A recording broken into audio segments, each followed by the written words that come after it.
Hey everyone, my name is Steve and this is Cash College, where I make financial education accessible for everyone. And maybe this actually isn't the first time that we've met, because you may have seen my previous videos on the CERB or the CESB, where I attempted to demystify some government programs that were about as clear as mud. Yep, that's the CERB. Kind of looks like a wet So now that both programs have actually finally rolled out, everyone's turning their attention to the next big question. What about all the fraudulent claims? How many are there exactly? Is the government just ignoring them? What's the punishment going to be for people who get caught? Are you gonna get busted? Signing up for both the CERB and the CESB was incredibly easy. The government completely streamlined the process so that basically anybody could sign up and you didn't really have to provide any proof that you were actually eligible to receive the money. So this left the door open for there to definitely be some kind of fraud. And on top of that, these two government programs weren't super clear on their eligibility criteria. So a lot of you watching this video might be confused. You might have been confused when you submitted your application, so now you might be worrying if you actually were eligible to receive the money or not. So today we're going to answer these questions together. And yes, I do mean together. I'd like to hear what you guys think in the comments down below.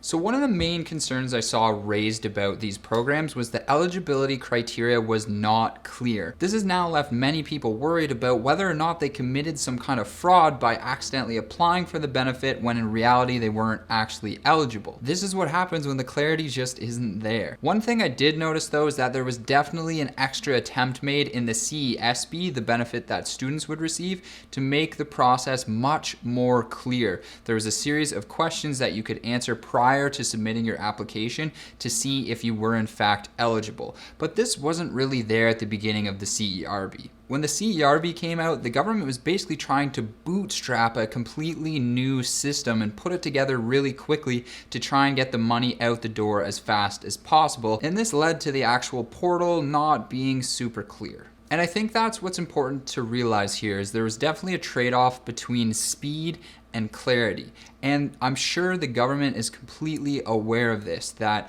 many people were very confused at the beginning of the process, and a lot of people probably submitted claims even though they weren't eligible. So I think that they're gonna be pretty lenient in terms of not imposing any kinds of punishments or penalties upon people.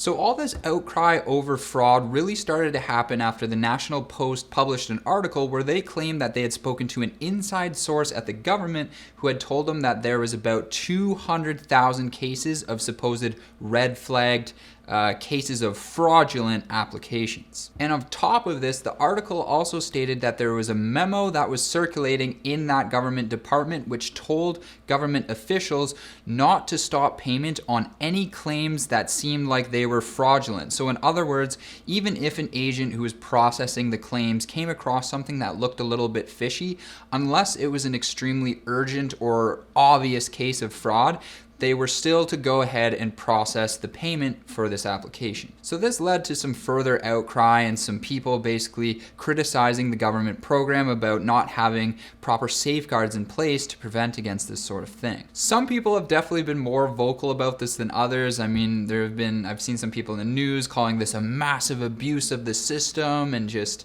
a terrible move and so on and so forth. But I mean, hold up here.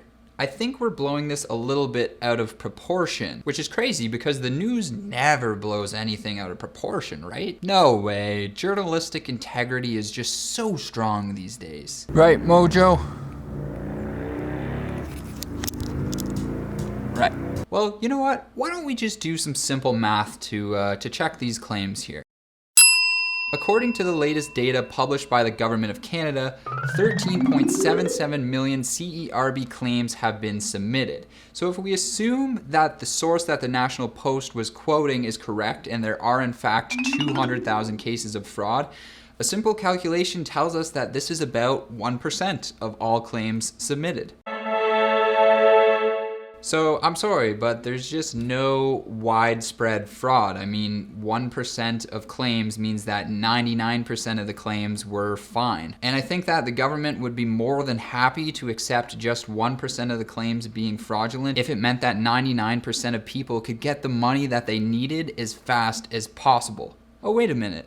Isn't that exactly what the Prime Minister said? If it meant even accepting that 1 or 2% might make fraudulent claims. Yeah, so this is exactly in line with what the government was expecting when they rolled out the program. And let's be honest here, if they made the application much more stringent and had a lot more checks in place, it probably would have made it much more confusing and much slower, which then would have got a different source of criticism anyway. And just flat out made it more difficult for people to get the help that they needed most. And hold on. These supposed 200,000 red flag claims comes from an unnamed source that the National Post is quoting.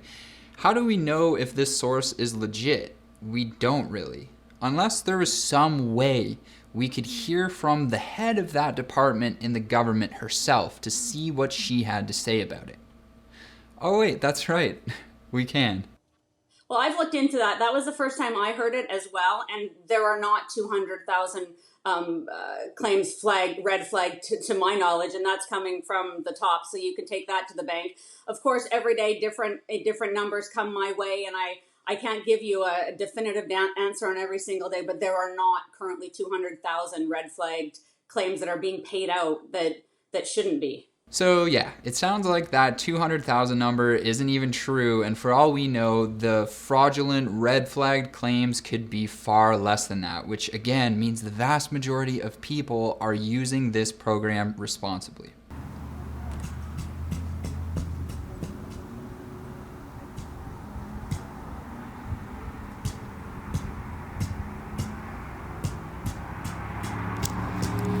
You know what? He's probably right. I think at most, a lot of these claims may have been submitted by people who weren't sure if they were eligible because the criteria was confusing, but they really needed the money because they did lose their job or something like that. So let's say you are one of these people and you're worried about your claim getting flagged as fraudulent. What potential repercussions are you going to have to face?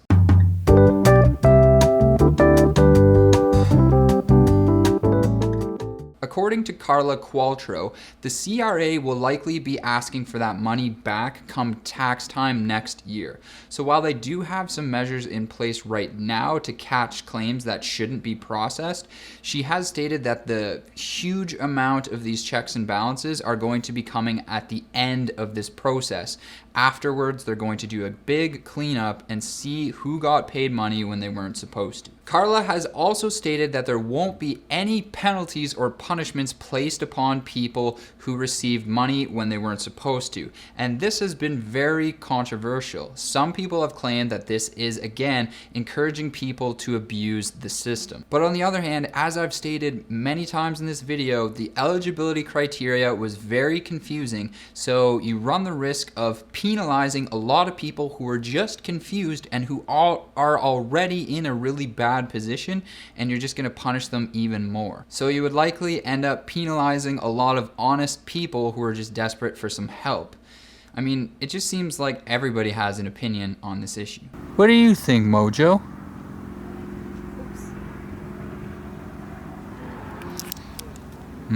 Very wise. Personally, and this is just my view, of course, but I think that the honor system is the right approach in this case. I think that prioritizing getting the money out the door faster was the right way to go, and I think that for the very small amount of people who are going to abuse the system, I just think that it's bad karma for that person, and what goes around comes around. If it meant that 99% of people could get their money who needed it, and 1% was going to abuse the system, I'm honestly okay with my tax dollars going to that cause. And if we think logically about it, this was the only approach that was going to ever work.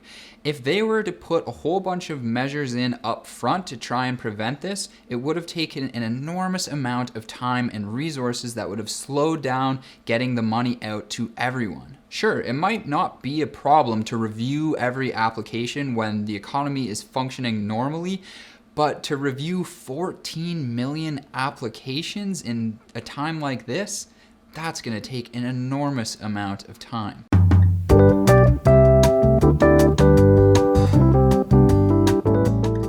Now let's say you're someone who's watching this and you're worried that you've received your money incorrectly, but you're not sure what to do about it. In this case, I see that you have two options. Now, option one, which is the best option, but also the hardest option, would be that you just keep your money and hang on to it. Now, before everybody gets pissed and says, Steve, I didn't take this money to hang on to it. I took it because I need it. Of course, definitely the majority of you are going to be in this position. So option two is to just go ahead and use the money right now. But anticipate that there's a chance that you might have to pay it back at tax time. So this means saving as much money as possible over the next little while. I mean, hopefully you can find employment again soon or some other source of income, and then save as much of it as you can in case you owe that money back to the CRA around this time next year.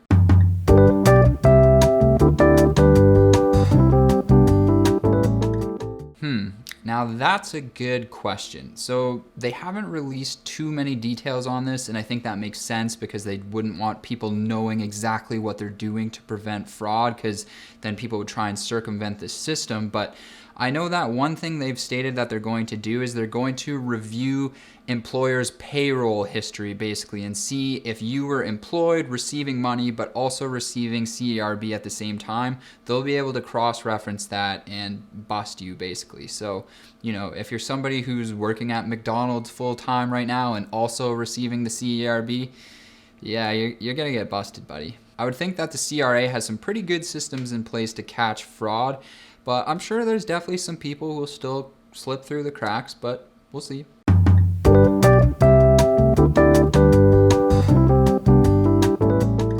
One of the other main criticisms that was launched against the CERB was that why wasn't it just turned into a universal basic income? Now this is a very valid question. Why was it targeted to just a specific group of people instead of just being made available for everyone? Especially given how widespread the economic impact of this event has been. A suggestion was made by Parliament members that the money be given to everyone right now and then clawed back at tax time next year from the people who actually didn't really need it right now. This is a pretty valid approach and it sounds pretty good on paper, but how would it actually work out in reality? The truth is, I don't know, and I don't think anyone outside the government in power right now really knows either. But two things definitely come to mind for me, and one of those things is that the cost would increase astronomically, because so right now, let's say there's those 14.77 million claims. Well, the population of Canada is almost 40 million, so you'd be almost quadrupling that amount of claims and that amount of money, which means the government would have to run a further deficit and our generation would have to deal with that problem at a later date. The second thought is that it would be a much bigger and slower undertaking and would take a lot more time to get the money out to people. And that's because it's one thing to create a system that targets a very specific amount of people in a specific group, but it's another thing to create a system that caters towards the whole population. Now you could look at something like the CRA and my CRA and something like that and realize that it does apply to basically all Canadians, but I think that there's still a very large group of people who the CRA does not have any information on, so there would be a lot of information that they would have to collect from people who aren't in government systems. And they would also have to deal with the capacity of sending money to 40 million people instead of just 14 million people. And they can barely handle 14 as it is. But universal basic income certainly is a very interesting topic and a hot one at that. And maybe I'll make a video dedicated to it someday. We'll see. Anyway, that's it for me today, my friends. Hopefully this helped ease your concerns a little bit if you submitted a claim and you weren't sure if it was eligible or not. If you found this video helpful, please ever so graciously toss it a like. And if you're not already, subscribe to Cash College. It's my mission to make financial education accessible for everyone. And I would love for you to be a part of that. I'm Steve Antonioni, and thank you so much for watching. I'll see you again soon.